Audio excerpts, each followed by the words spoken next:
Au plus profond de nous, il y a des forces invisibles qui contrôlent presque tout. Notre sommeil, nos émotions et même notre équilibre interne.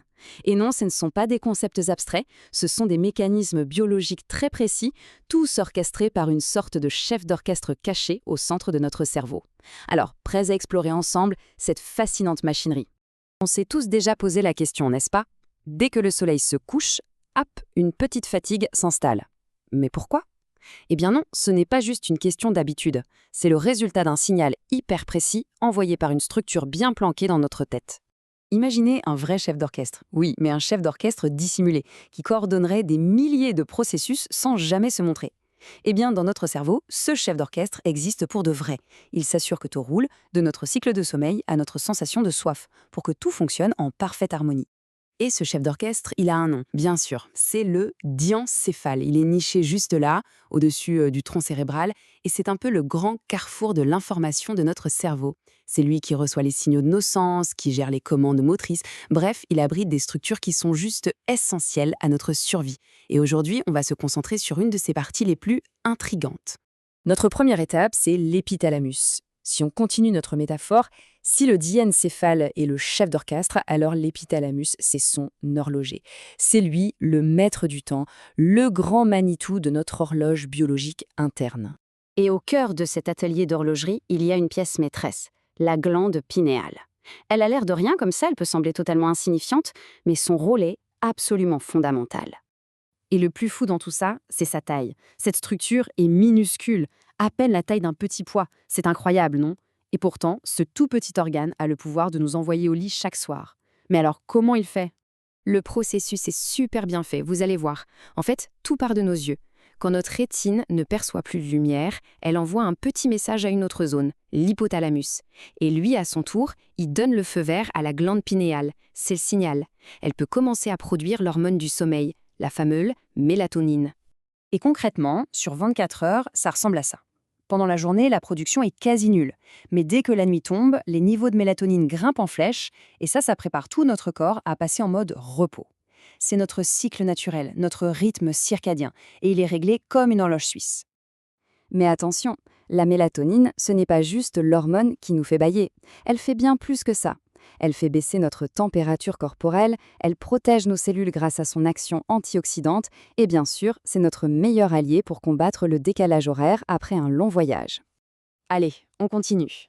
L'épithalamus a une autre corde à son arc et elle est assez surprenante. Une capacité qui arrive à lier un de nos sens les plus primitifs à nos émotions les plus profondes.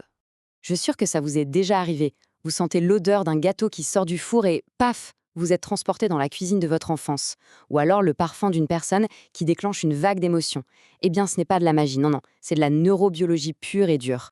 Et les responsables, les voici, les noyaux abénulaires. Le job de ces petites structures, c'est précisément ça, faire le pont entre les odeurs et les émotions. C'est grâce à elles qu'une simple fragrance peut déverrouiller des souvenirs et des sentiments qu'on croyait totalement enfouis. On n'a pas fini notre exploration du diencéphale. Maintenant, on va s'intéresser à ces gardiens, ces véritables sentinelles, des structures vraiment uniques qui passent leur temps à surveiller tout ce qui se passe dans notre corps. Pour bien comprendre ce qui les rend si spéciaux, il faut savoir un truc. En temps normal, notre cerveau est une vraie forteresse. Il est protégé par ce qu'on appelle la barrière hémato-encéphalique, qui filtre absolument tout. Sauf que les OCV, ces fameuses sentinelles, eh bien, elles n'ont pas cette barrière. Elles sont directement en contact avec notre sang. Alors pourquoi une telle exception? Tout simplement parce que c'est leur mission. Pour maintenir l'équilibre parfait du corps, ce qu'on appelle l'homéostasie, il faut qu'elles puissent en quelque sorte goûter le sang en temps réel. Elles vérifient la pression, le niveau d'hydratation, les nutriments, et si quelque chose cloche, hop, elles déclenchent la sensation de soif ou de faim. Ce sont nos capteurs internes en fait. Seulement voilà, cette ouverture sur le monde extérieur, cette absence de protection, ça a un prix. Ça devient une porte d'entrée potentielle pour des intrus, des choses qui ne devraient jamais pouvoir atteindre le cerveau. On voit très bien cette vulnérabilité avec certains virus, comme le VIH par exemple. Comme il n'y a pas de barrière, les OCV peuvent devenir une sorte d'autoroute pour le virus, lui permettant d'infiltrer le système nerveux central. Et ça, bien sûr, ça peut provoquer de très graves complications neurologiques. Comprendre le fonctionnement de cette porte d'entrée est donc une étape essentielle pour la recherche. Donc si on résume, on se rend compte que nos expériences les plus fondamentales, le sommeil, l'émotion, l'équilibre de notre corps, tout ça est gouverné par des structures cérébrales minuscules et cachées. La glande pinéale, de la taille d'un pois, ou les OCV, ces sentinelles exposées. Tout ça nous montre une vérité assez folle sur notre biologie. Une immense puissance peut se cacher dans ce qui est infiniment petit. Alors la prochaine fois que la fatigue s'installe à la tombée de la nuit ou qu'une odeur ravive un souvenir, vous pourrez penser à tous ces incroyables mécanismes. Et ça amène une dernière question. Maintenant qu'on connaît un peu mieux ce chef d'orchestre, comment on fait pour mieux danser à son rythme? Que ce soit en respectant son sommeil ou en étant plus attentif aux signaux de son corps, la partition est entre nos mains.